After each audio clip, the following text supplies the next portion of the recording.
Hello and welcome to The Year We Started a podcast born from the ever-piling rubble that is 2020. I'm your co-host, Jeff. And I'm your other co-host, Nick. And this is our podcast. We're a couple friends half a continent apart that want to come together and talk about the things that are fun and interesting to us without focusing on all, the other things going on in the world. Nick, it's an interesting time to be recording a podcast that is focused on positivity and undivisiveness. and not on current events, of which apparently you could just have for like literally 24 hours in a row or more than really. I was going to say at least 24 hours. And, last time we recorded this directly following the last presidential debate. And we felt like we needed to one-up ourselves this time. Yeah, we're doing a really good job. We're here literally as everyone in the world is waiting for the last couple of states to announce their results. Whoa. You're venturing a little bit too close to some serious topics, Nick. You're right. You're right. And that's not what that's not the sort of stuff we talk about here. I'm not commenting on it. I'm just, just saying what you were saying, All right. And as we're backpedaling, Nick, I have a question for you. Go for it. Okay. So when it comes time to, scrub down, are you more of a bath or shower person? Oh, man. First off, this is a hilarious intro question. I shower, 95 times out of 100. But if I've had like a really long workout or if I'm super sore or something, then I might hop in a bath instead. Okay, and I will agree. This is certainly a bold choice for an intro question on episode 2. Yeah. But what? So why not bath? What's the reason behind the choice here? Probably time. What is routine? I don't know that I don't know that I really am as thorough that until, or at least not as quickly as thorough. I don't know if those words make sense together. Yeah. That's disgusting. Okay. Okay, so there is a reason behind asking this question because it was a thing I thought about. Okay, so not as thorough. That's actually a perfect point of entry into my other point. Or at least it takes me longer to feel like I've gotten my legs. I don't. You know what I mean? God. Nope. Cut it off. Okay, so yeah, similar to backing away from talking about the election. So my follow-up question, Nick, and this is where I think that there's a little bit of inconsistency among us Americans. I don't even know how else to do this other than avant-garde. So bidet or no bidet? No bidet. I don't know how people get bidets. I mean, like, how do you get anything, Nick? I know, but like, I've never. Part of it's that I rent. I don't make those kind of decisions. I just show up at a house. But I'm okay. So here's my thing. I would say you are in the vast majority of people where shower makes sense. And I will come on the record and say that I'm inconsistent in the opposite direction here, which is a little bit forthcoming again for a second episode of the podcast. Yeah. Like we're jumping right. Yeah, we were just talking about sports and other books and stuff last time. Yeah. But no, I mean, if you don't have time for a nice relaxing bath in the morning, what do you have time for? But I will say, Nick, I have been turned on to the bidet lifestyle, and it's a little bit of an adjustment, but I think. If you feel like you are more thorough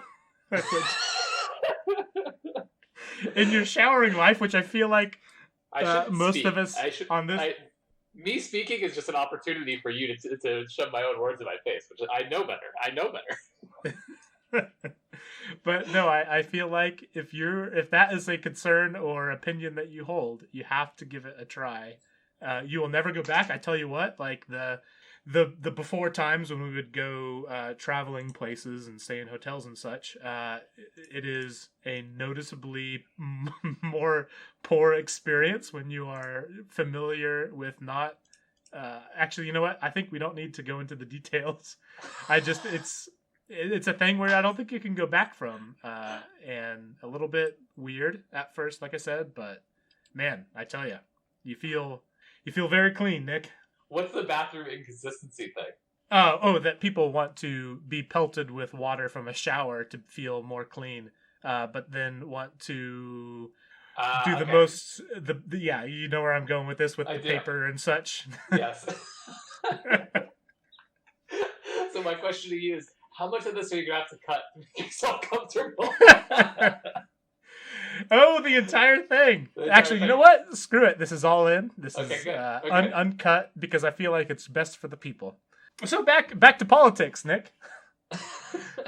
Back in 2016, I was a bad kid and I did not have a good voting plan. I ended up being in Austin when the election was happening, and I did not. I was unable to vote because I didn't vote early. I didn't do a mail-in ballot or anything.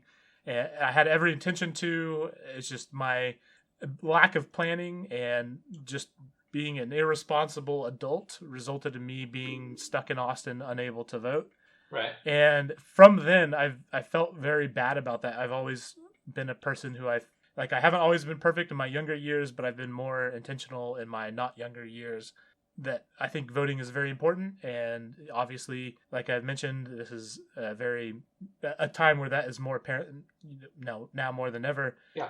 But the thing that I realized now that I wish I would have realized back in 2016 is just how amazing doing a mail-in ballot is. Oh, it's so convenient. I like it.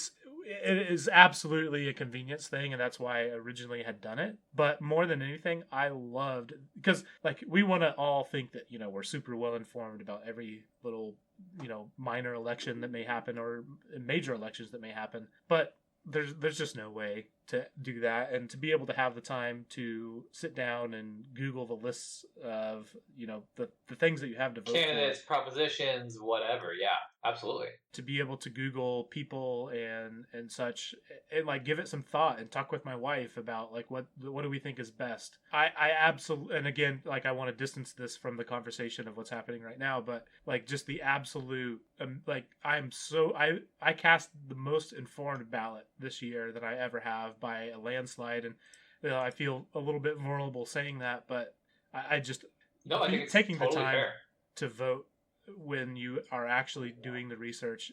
I feel better this year about the votes I cast than any year by a landslide. It's so much better. I 10 out of 10, 2 thumbs up. I really, really, really prefer that. So, fully agree. We probably shouldn't dive too deep into this because we'll eventually go, into, sensitive territory. But I completely agree. My wife and I did the same thing. We talked about everything on the ballot. She and I ended up disagreeing on a couple of things. But the cool thing is that, like, one, you're having a conversation, so you can disagree on things in a more understanding way in the moment because you get to hear someone's side as opposed to just hearing later on, like, how did nobody support this thing that I supported? I got to talk with my sister about it over the phone. Like, she called me up and said, "Hey, what are you thinking about XYZ?" And then I have a friend who's a mutual friend more than anything, but a really, really nice kid who's a little bit younger. I think he's 20, 21. And so it was cool that he reached out in our group chat because he felt like he didn't know a lot. And I mean, I can't speak for you, but I felt the same way when I was 20. When I was my first election that I voted in, I felt like a total fraud. Like, how am I the one that's qualified to talk about I don't know what any of these things Yeah. mean. So it was super cool to see him feel like he was okay to reach out and like find information. And then also, that gives him a better connection to the people around him on current events, right? Like how often is it normal for younger people to be able to talk to older people, even older people that are closer to peers in their lives about that kind of thing? Oh, absolutely. I think the nice thing about it too is it facilitates a conversation that we don't really have the opportunity to have otherwise. And what I mean by that is everybody has their opinions, and in the time of social media, you're more than welcome to and oftentimes encouraged to shout those into the void. But the times where you have productive conversation, like between me and my wife, for example, or me and a sibling, to be able to do that in a constructive and productive way, where like the result of those conversations are going to be who I vote for, is so much more important and impactful than it is to, just post on whatever a gram, whatever my opinion is on the most recent, newsworthy item of the day. Completely agree. 100%. I couldn't have said it better myself. That's awesome, man. But yeah, I did want to say that I did, and again, in full transparency, I put this in our show notes well before the election. Yeah, Just stop there, hard stop. So Nick, yes. While we're on the topic of political things, let's keep going. I have really, really enjoyed the musical Hamilton, and the thing that released on Disney Plus, I think, happened like right at the 4th of July or something like that. And Katie and I watched it shortly thereafter. Mm-hmm. I had heard lots of good things, and it's all over the internet of being really renowned. I think some of the performances are some of the best performances I've seen in a musical.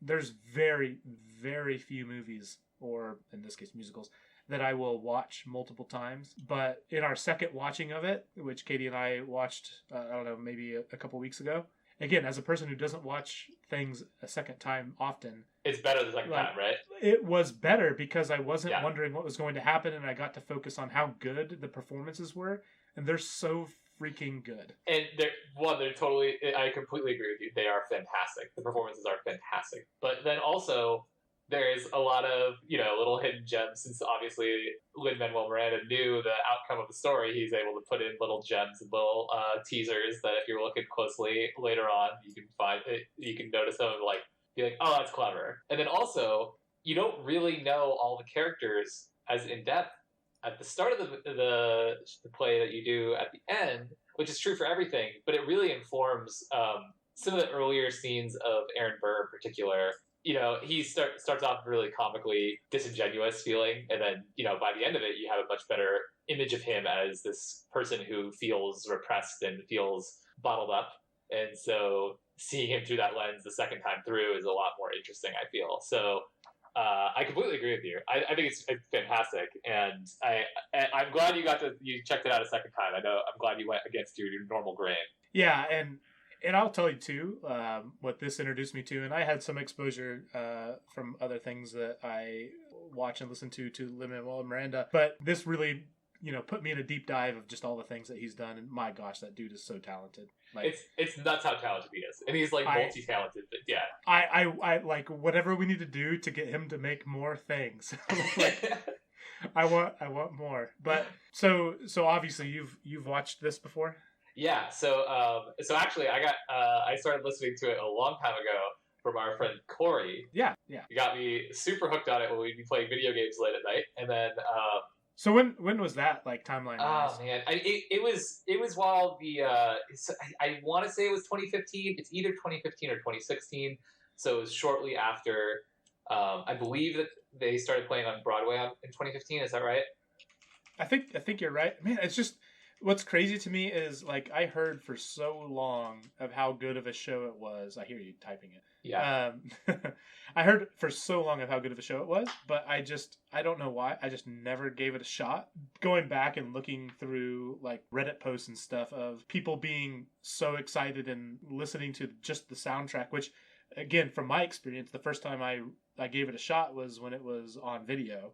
Right. But, like, to hear... or like to witness, historically, the amount of impact it had on people just from an audio-only medium for something like a musical, which, makes sense in hindsight, but, like, I would not have guessed how much of a cultural impact that would have had without having, the visual component, because it's so, like, having watched it, it is so good. Like, the guy who played King George, I can't remember his name, that dude did so fantastic.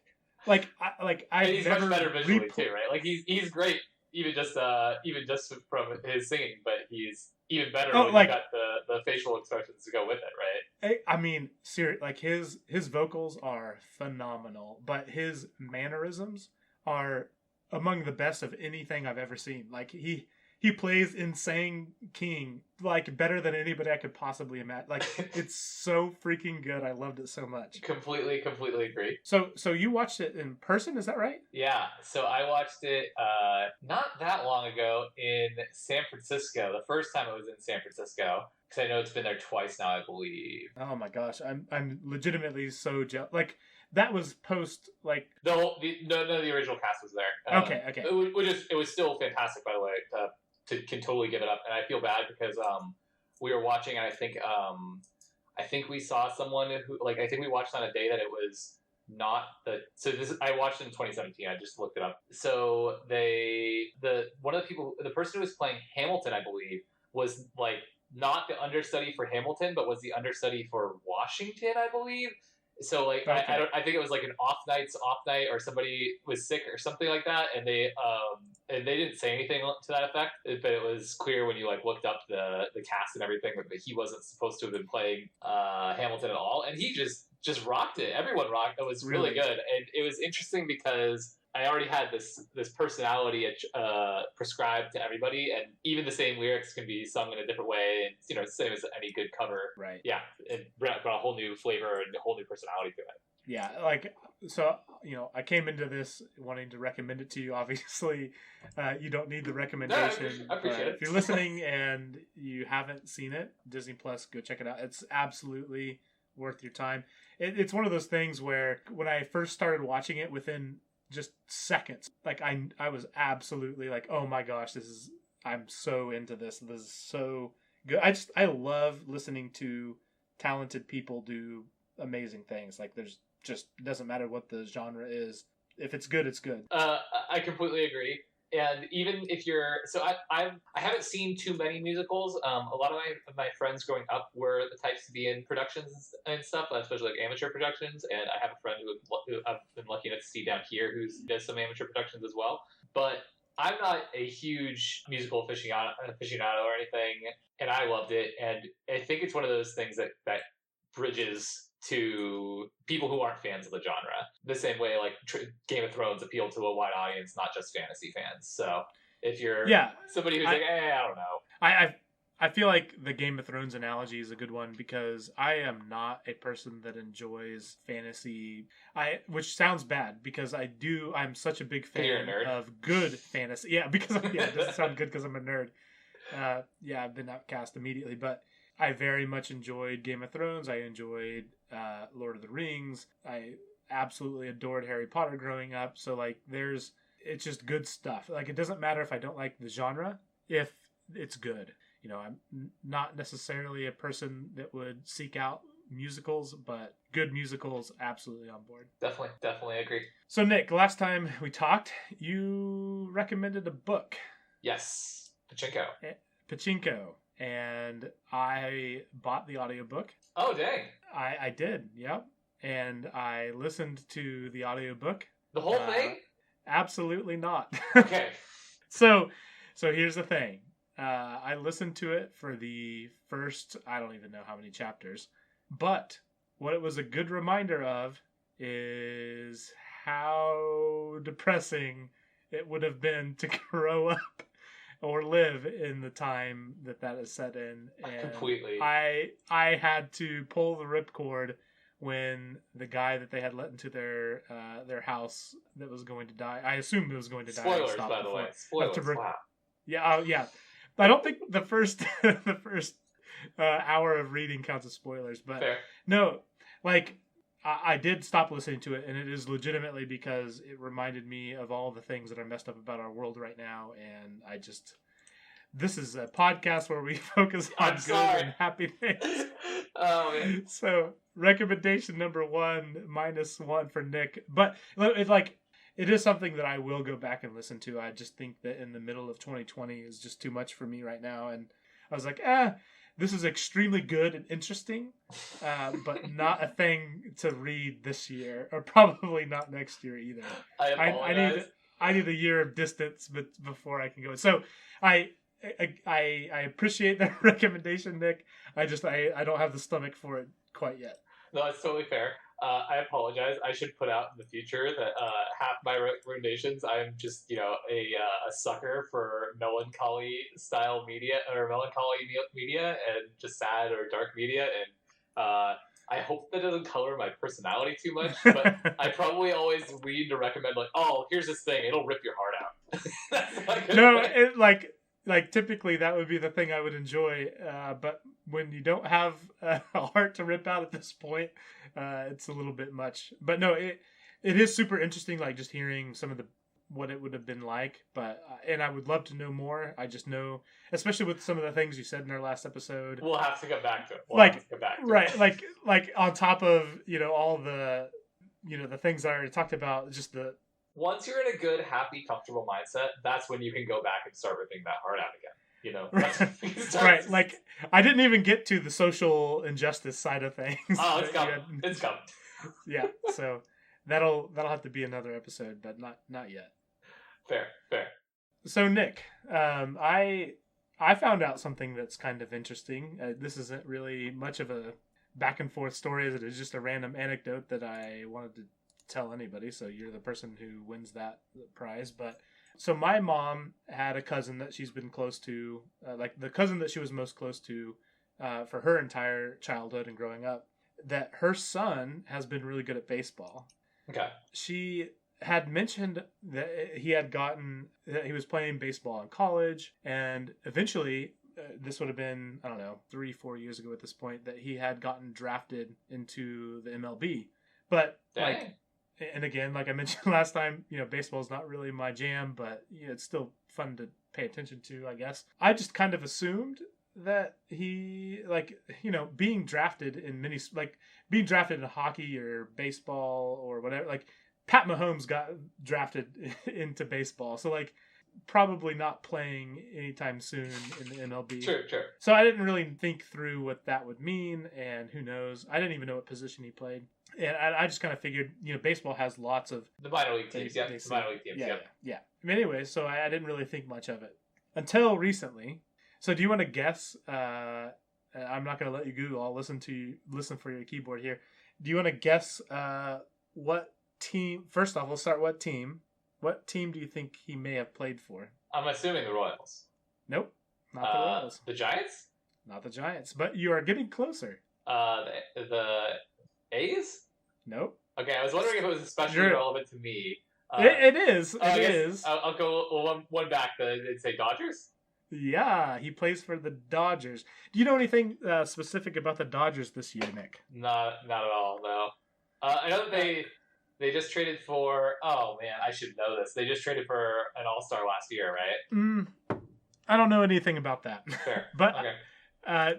How do you know how the MLB season ended this year? Oh, did they just won the... Did they win the...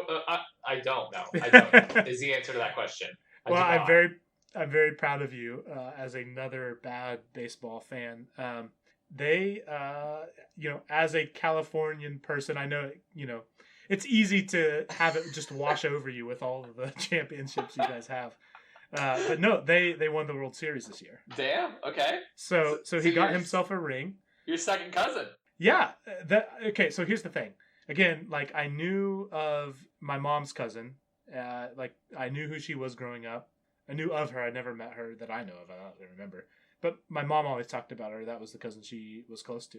Right. But I never even knew his name, this guy's name.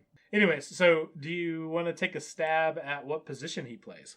I mean, I'm just shooting in the dark here. I don't have any. I'm sure there's an anecdotal reason that it's interesting, but I'm just going to shoot a pitcher. You are 100% correct. Hey. And so Nick, here's the thing. Here's why that is relevant. I'm not sure if you're super familiar with pitchers in the MLB, but they make a fair amount of money. So here we are making our dumb hobby podcast while my second cousin made $10 million last year. Damn. And got a ring for the stupid Dodgers. Hey, good for him. Yeah, and you're saying he lives out here. I'm basically his best friend. I can be one of those people that looks up the person. I'm like, I'm your cousin's friend. Yeah, so that was actually why I brought this up. If you can try to figure out how to find this guy and let him know that we gave him a shout out on a podcast, I would recommend limiting details on that part. But if he wants, future spots on here or anything, again, I didn't know his name before now, but if That's you fair. can, I'll send that to you off air. Let him know that we'll have him at any point if he wants to try to. He's got to grow his brand somehow. I think he's a free agent now, so There you he go. could probably use the publicity. I have all kinds of Facebook friends, I'm sure, that'll listen to this. That's super good. That's super, super good. Okay, Nick. So I want to open it up to you, and if you want me to go first, that's fine. But the last, I don't know how long it's been, 7 months, 8 months, have been, as you know, a little different than the typical March through November. True. So, do you have, off the cuff, I didn't even prep you for this much at all, but do you have any fun on the fun side of the spectrum quarantine stories? Not particularly. I mean, I'm sure that we've all had like little moments of everybody trying to avoid each other at first, or I got yelled at on my bike for some woman thought that I was biking too close to her, and I felt so bad about it for like weeks. This is like a couple months in. I was passing her while she I don't ever bike on the road. I don't mean to make everything go back to biking, but I don't ever bike on the road. But I was just biking like 2 blocks, and someone was walking on the sidewalk, so I hopped down right off the sidewalk and then just like kind of went right around her, and she yelled at me 6 feet, and I felt so bad. And I think at the time everyone was a little bit more paranoid about how long you're a little less aware that you really are more in danger from prolonged exposure. And so I just felt super bad, and it was like the most guilty I'd felt in my entire life for how I treated some random stranger. So that might be the only one. I so feel that. So okay, while we're on the biking topic, so we'll just go ahead and go down this rabbit hole. So like I mentioned, I enjoy a good bike ride, but I see people biking in our city, and it seems a bit perilous. Are you a biker on the road type of person? No, I completely agree. Perilous is the exact right word. And also, road bikers have there's some weird reputation thing, or I don't even know if reputation is the right word, but there's some kind of beef between drivers and bikers. So I don't need to be in that. I don't need that in my life. So I don't need somebody with a car mad at me while I'm on, a hunk of, a small frame. So you're not out there roughing the Negative. The crazy. Okay. Negative. That seems like a level of trust that I'm just not willing to give to people. Yep, I believe that we all have that social contract. Everybody uphold a social contract to not run over people.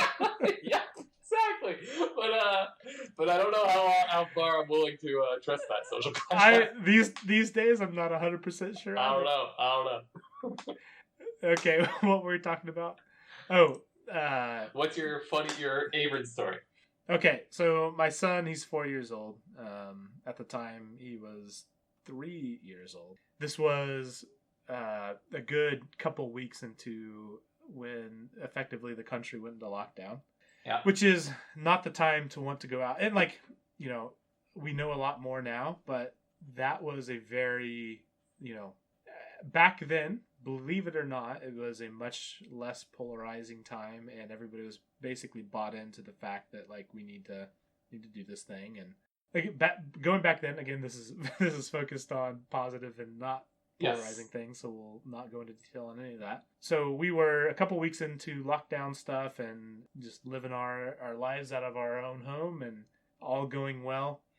But my son is a little bit rambunctious, and we were doing bath time, if I remember correctly, and we had finished bath time, and Avon had his own opinions on how he was going to spend the night, and that was running around like a crazy kid, and he ran directly into the door frame head first and split open a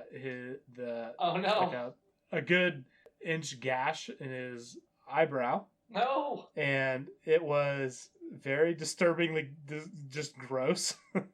And immediately, I knew, he has to go to the hospital.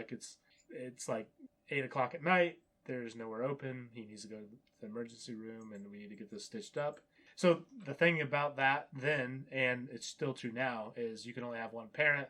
And I love you, my wife, who's listening probably at some point, but like I'm by far the most calm of the two of us, and so I was designated as the person to jump on that grenade of taking your 3-year-old to go get stitches in his eyebrow. So show up, and again, we're just a couple weeks into lockdown. It was very surreal because it was my first experience being outside of the house from the time that we stopped being outside of our house at that time. And so I had to do the whole, stand outside the building, get your temperature taken, Yep. make sure everybody's good. But man, I tell you, it is hard to be a parent when your kid, like, because you don't want your kid to get stitches in his eyebrow, and he doesn't want that either. No. But it's especially hard because he's never worn a mask in his life at that point, and but he has to, and he was such a trooper. But my takeaway from that is the people that do healthcare in our country are the absolute best people. Like that, like we owe them so much because 100%. I find I feel like I'm like I said, I'm the calm person in my wife and I's relationship. But even then, like I felt so bad for that little guy, and I tried to do my best to calm him down. But all my efforts were dwarfed by how good our nurse and doctor were. I believe that. The best ladies ever. Like they talked to him about all of his favorite shows and walked him through the entire thing. And I mean, they had to give him numbing stuff via shot before they got it stitched together, and that stuff hurts. And like I've been with my son when he's gotten vaccinations and things, and like that's always a big dramatic deal. And like they knew what they had to do to get him to be calm enough for them to stitch him up. We owe our healthcare workers so much in this time, but just the amount of gratitude that I had during the time where they took the time to talk to my son about Paw Patrol and all the other things that he loved. I mean, he's just one of the kids they had to deal with that day, and like because of them, he handled it like a champ, and it'll That's be a awesome. story that I'll look back at for many, many years. While you guys were freaking out about like getting a mask and things were a little bit outside of their norm, someone else was calm and cool and collected and on top of it. Yeah, because they helped me be a better dad, and they helped him be relaxed. They helped me be relaxed. I mean, they're just the best. Like Too cool. And again, that was when we had no idea what we were up against. This is late March, early April, or whatever. Right. But to be that, and again, this was an emergency care place, and just they were taking all the precautions that they had to take, but to be able to give us that much care for just a dumb kid that ran into the stupid door frame for being too excited about going to bed, I guess, or whatever. I don't know. It was just a really cool experience really early on, and a little bit funny that it had to happen because my kid is as much injury as myself. Yeah, exactly. No, that's awesome. That's an awesome story. That's sweet. All right, Nick. Anything else we should talk about? Do you want me to do the I got lost thing while it's still fresh, or do you want to do that at a different time? The thing? No, where I got lost story. Wait, what? You Oh gosh, I skipped right over it. Yeah, yeah. Oh, Okay. oh. All right, so Nick, for our last topic this evening, all I have here is that Nick got lost. Yes. In our show notes. So I need to know what did you done do? All right. So with the fires, I won't dwell on it or anything, but my sister got evacuated. Her house is totally fine. But my sister got evacuated, and she's one of the few people that we're actually spending any kind of close contact with. My wife helps watch her kid while she's working and doing some of her longer remote calls and stuff. So she got evacuated, and she could have stayed with my other sisters, but we haven't been having tons of contact with them or whatever, so she wasn't sure if she was like comfortable with that, and she's like, I don't know if there's enough room. So she got an Airbnb out in Palm Springs, and we went out there for a couple of days. Our trip there got cut short, but whatever.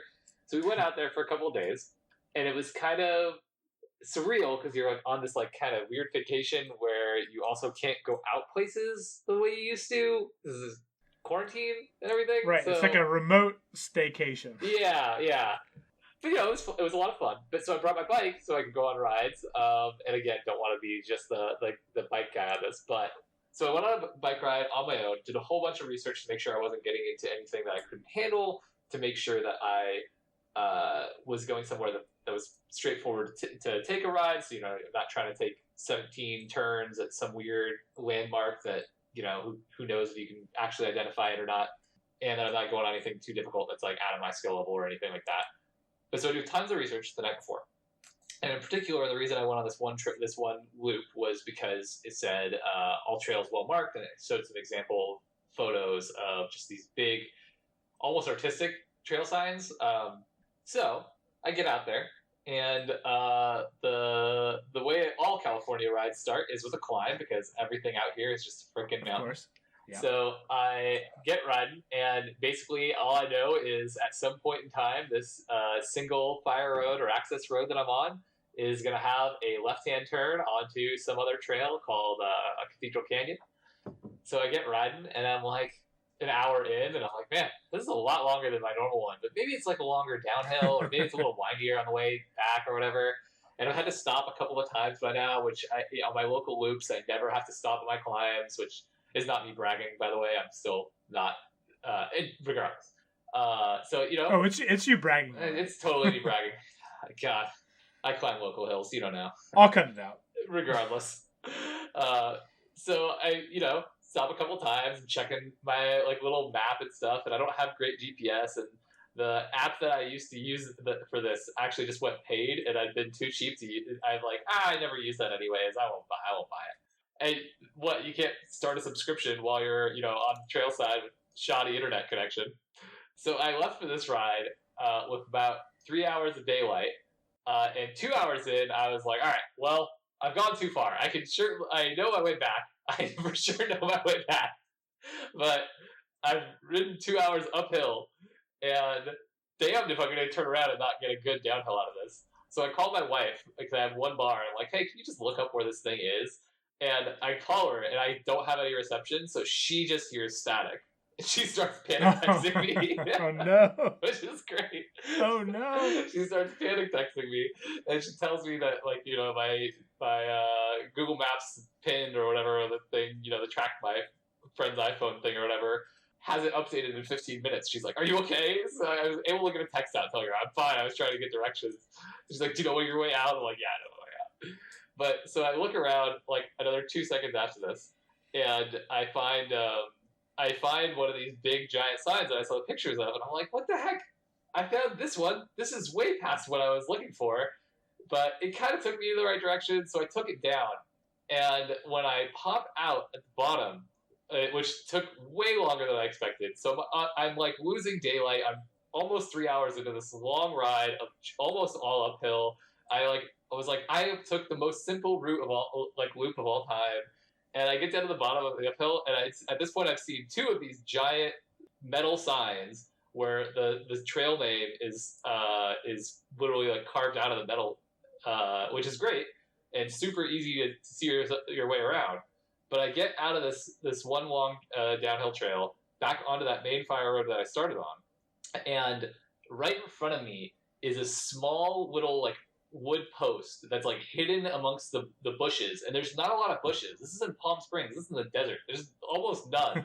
It's just twiggy dead bushes, and there's one small post that's broken off halfway up because somehow the post broke, and behind it in the bushes is a little tiny trail sign, probably the only one that's not these big metal carved ones, that says Cathedral Canyon Trail.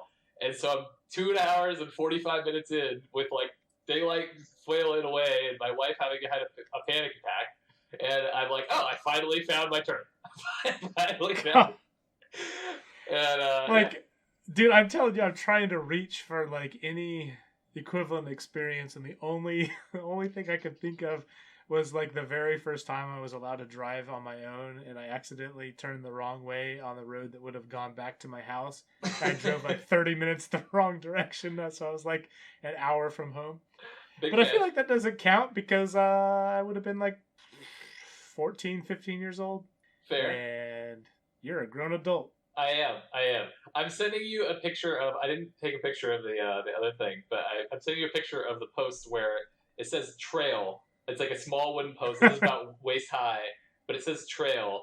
And this was hidden behind stuff. Like, I mean, it's out in the open here. The post itself wasn't really hidden, but like from the fire road, you can't see this post until. Are you texting this to me or? Yeah, I'm texting it to you. And in the bushes back there, in the background there, somewhere back there is the part that says Cathedral Canyon. It is slightly bigger. Okay, I've got the text now. Zooming in. So this is about waist high, and if you can see the bushes off to the right, it's not a big deal. I was texting my wife this. This is a terrible angle for it, but if you see the bushes off to the right, that's kind of the bushes that were blocking my view. And then, yeah, it's great. It's great. This is by far the worst. Yeah, this says trail. I mean, it says trail, except for like part of the R is ripped off. So it's just like right. This was a trail either now or at some point in the early 1900s. It's hard to say. It's hard to say. Okay, I knew I said this was going to be our last thing that we talked about today, but one last topic. I think it's actually our third last topic. But go ahead. Yeah, our last topic is Nick. Okay, I don't know if this is the same for you guys, but can we just say screw off with daylight savings time? Like 100%. It gets dark at 5 o'clock, and guess what? It's still going to get darker earlier. Like I know. Like why? Like what?